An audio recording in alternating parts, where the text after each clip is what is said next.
जय बाबा बर्फानी, भूखे को अन्न, प्यासे को पानी। भोले बाबा के सभी भक्तों को ओम नमः शिवाय। नमस्कार दोस्तों, कैसे हैं आप सब? उम्मीद है आप लोग बहुत अच्छे होंगे। स्वागत है आपका त्रिज्या ट्रैवल ब्लॉग्स के आज के इस नए वीडियो में। इस वीडियो में हम आपको बताएंगे कि अमरनाथ यात्रा में आप कहाँ रहने और खाने की सुविधाएं आपको मिलेंगी। आप कहाँ ठहर सकते हैं, कहाँ भोजन कर सकते हैं, यदि आपके पास एक्स्ट्रा लगेज है तो उसे आप कहाँ रख सकते हैं, और यदि आप पर्सनल व्हीकल से यात्रा कर रहे हैं या ट्रेवल्स की गाड़ी को बुक करके आप जा रहे हैं, यात्रा कर रहे हैं, तो गाड़ी पार्किंग की सुविधा आपको कहाँ मिलेगी और इन सभी सुविधाओं के क्या चार्जेस हैं, जिससे कि आपको अमरनाथ यात्रा में आपके बजट का एक अनुमान हो जाएगा। तो चलिए दोस्तों, वीडियो शुरू करते हैं। वीडियो आपको यदि पसंद आए तो प्लीज़ इसे लाइक कीजिएगा। चैनल को अभी तक सब्सक्राइब नहीं किया है तो प्लीज़ चैनल को सब्सक्राइब कर लीजिए। तो दोस्तों, सबसे पहले बात करते हैं कि यदि आप आपके पर्सनल व्हीकल से यात्रा कर रहे हैं तो आपको सबसे पहले जम्मू पहुंचना होगा। आप डायरेक्ट बालटाल या पहलगाम नहीं जा सकते, आपको जम्मू ही पहुंचना होगा, क्योंकि वहाँ पर जब आप पहुँचेंगे तो वहाँ पर आप जम्मू से लेकर बालटाल या पहलगाम, जो भी आपने आपका यात्रा का रूट तय किया है, वहाँ तक भारत सरकार द्वारा पूरी सेफ्टी सिक्योरिटी के साथ कॉन्वॉय में आपको ले जाया जाता है। इसलिए आप डायरेक्ट पहलगाम या बालटाल नहीं जा सकते। जब आप जम्मू पहुँचेंगे, वहाँ पर भगवती नगर में यात्री निवास है। जब आप वहाँ पहुँचेंगे तो वहाँ पर आपकी गाड़ियों को, जितनी गाड़ियाँ रहती हैं, उन्हें बारकोड दिया जाता है और उन बारकोड के सीरियल नंबर के हिसाब से ही सारी गाड़ियों को एक साथ निकाला जाता है। सीआरपीएफ के जवान हमारी सेफ्टी सिक्योरिटी में तैनात रहते हैं, तो आपको वहाँ पर पूरे कॉन्वॉय के साथ ही पहलगाम या बालटाल जाना होता है। तो सबसे पहले हम जम्मू की बात कर लेते हैं। जम्मू में श्री अमरनाथ जी श्राइन बोर्ड द्वारा यात्री निवास बनाया गया है जम्मू भगवती नगर में। वहाँ पर लगभग 15,000 यात्रियों को ठहरने की व्यवस्था रहती है, तो वहाँ पर आराम से ठहरा जा सकता है। वहाँ पर एसी रूम्स भी अवेलेबल हैं, उनके भी चार्जेस काफ़ी रिजनेबल रहते हैं। और इसके अलावा हॉल्स में पर बेड के हिसाब से भी वहाँ पर बेड्स लिए जा सकते हैं, गद्दे, चादर वगैरह लिए जा सकते हैं, उनके रेट्स भी काफ़ी रिजनेबल रहते हैं। और इसके अलावा वहाँ पर वॉशरूम्स की भी बहुत अच्छी सुविधा रहती है। और यात्री निवास में आपको खाने की भी कोई प्रॉब्लम नहीं है, वहाँ पर भंडारे रहते हैं, तो खाने की भी कोई समस्या नहीं होती है। और इन भंडारों में जो खाना है, जो भोजन व्यवस्था है, वो एकदम निःशुल्क रहती है। भक्तगणों के लिए वहाँ पर 24 घंटे भंडारे चलते रहते हैं। इसके अलावा भगवती नगर यात्री निवास में क्लॉक रूम की सुविधाएं भी रहती हैं भक्तगणों के लिए। यहाँ पर जो आगे की यात्रा में आप एक्स्ट्रा लगेज जो आपके पास है, जो आगे आप यात्रा में नहीं ले जाना चाहते हैं, उसे भी रख सकते हैं। यहाँ का सिर्फ 10 रुपये किराया होता है 24 घंटे के लिए, तो यहाँ पर आप एक्स्ट्रा आपका लगेज रख सकते हैं। एक रात तो हमें जम्मू में बिताना ही होता है, और वहाँ पर जो गाड़ियाँ रहती हैं जो आगे की यात्रा करती हैं पहलगाम और बालटाल के लिए, उनको वहाँ पर बारकोड दिया जाता है और पूरे एक कॉन्वॉय में हमें साथ में ले जाया जाता है। भारत सरकार द्वारा सीआरपीएफ के जवान हमारी सेफ्टी सिक्योरिटी में तैनात रहते हैं और पूरे कॉन्वॉय में हमें वहाँ पर पूरी सुरक्षा के साथ बालटाल या पहलगाम पहुँचाया जाता है। ये जो पूरा रास्ता है, इसके तय करने में दिन भर लग जाता है, तो रास्ते में वहाँ पर भंडारे भी होते हैं, तो खाने की भी कोई प्रॉब्लम नहीं होती है। पूरी व्यवस्था खाने की आपको मिल जाएगी जगह जगह।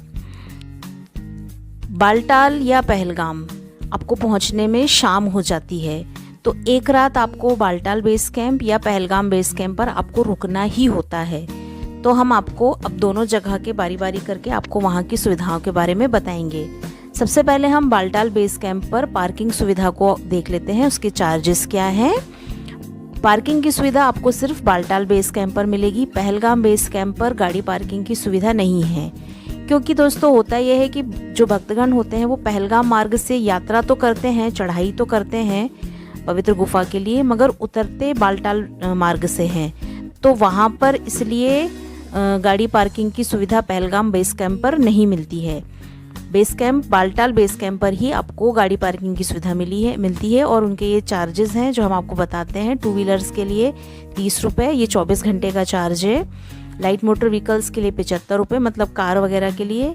जो मीडियम गाड़ियाँ होती हैं MMVS उनके लिए 150 रुपीज़, और जो बड़ी बसेस वगैरह होती हैं हैवी MVS उनके लिए 225 रुपये। ये 24 घंटे का चार्जेस होता है। दोस्तों, बालटाल बेस कैंप पर तक पहुंचने के लिए शाम हो जाती है, तो एक रात हमें बालटाल बेस कैंप पर रुकना ही होता है और अगले दिन हम अपनी पवित्र गुफा के लिए चढ़ाई शुरू करते हैं। तो बालटाल बेस कैंप पर टेंट्स के रेट जान लीजिए। हम बालटाल बेस जो रूट है वहाँ पर आपको सिर्फ 2 जगह रुकने की व्यवस्था मिलेगी, एक बालटाल बेस कैंप पर और दूसरा ऊपर पवित्र गुफा पर। बालटाल रूट में रास्ते में रुकने की कोई व्यवस्था नहीं है, इसलिए आपको दिन भर में ही आपकी चढ़ाई पवित्र गुफा तक करना होता है। बालटाल बेस कैंप पर जो 500 से 700 रुपये टेंट्स के रेट हैं और पवित्र गुफा पर 750 से 1000 रुपये।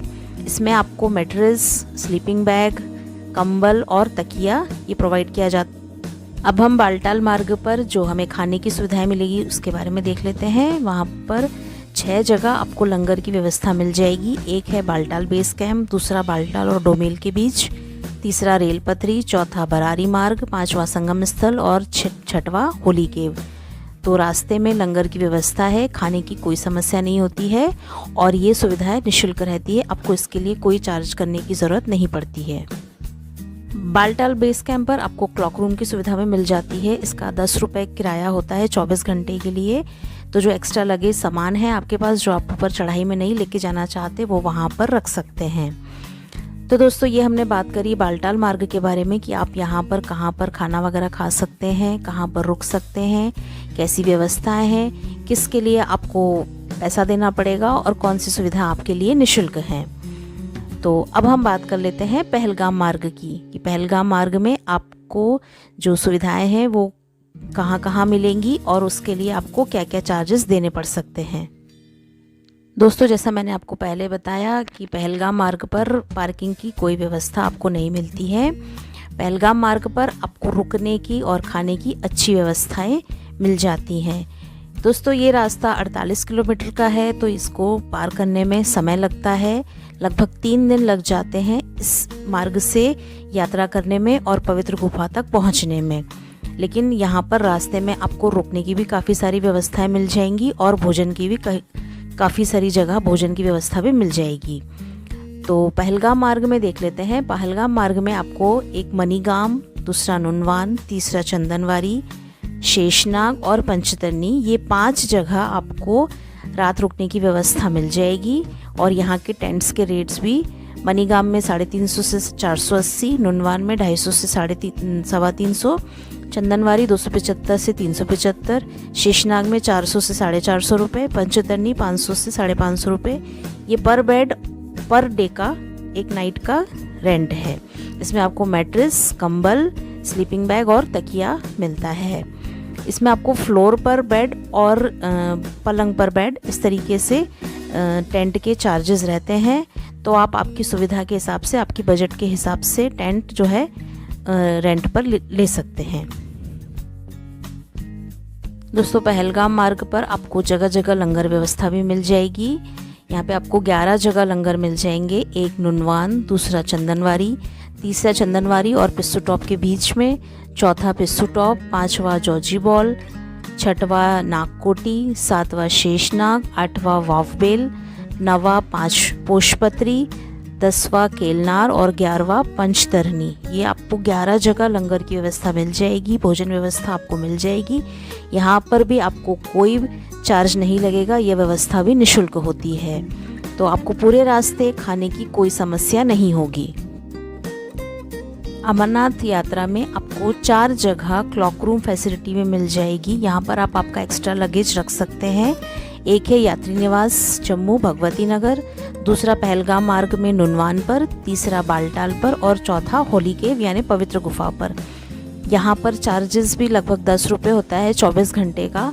तो आप आपका एक्स्ट्रा लगेज इन क्लॉक रूम्स में रख सकते हैं, जो आपको आपकी आगे की यात्रा में आपको लगता है कि नहीं ले जाना है। दोस्तों, आपको संगम स्थल पर ऊपर वहाँ पर भी आपका सामान रखने की व्यवस्था, जो वहाँ छोटे दुकानदार रहते हैं उनके पास मिल जाती है। वो कुछ चार्ज लेते हैं और वहाँ पर आपको आपके मोबाइल फ़ोन और कैमरास रखने होते हैं, क्योंकि पवित्र गुफा का जो संगम स्थल से पवित्र गुफा तक का जो 3 किलोमीटर का रास्ता है, वहाँ उसके आगे आपको मोबाइल फ़ोन और कैमरास अलाउ नहीं होते हैं। ये सेफ्टी और सिक्योरिटी रीज़न की वजह से होता है।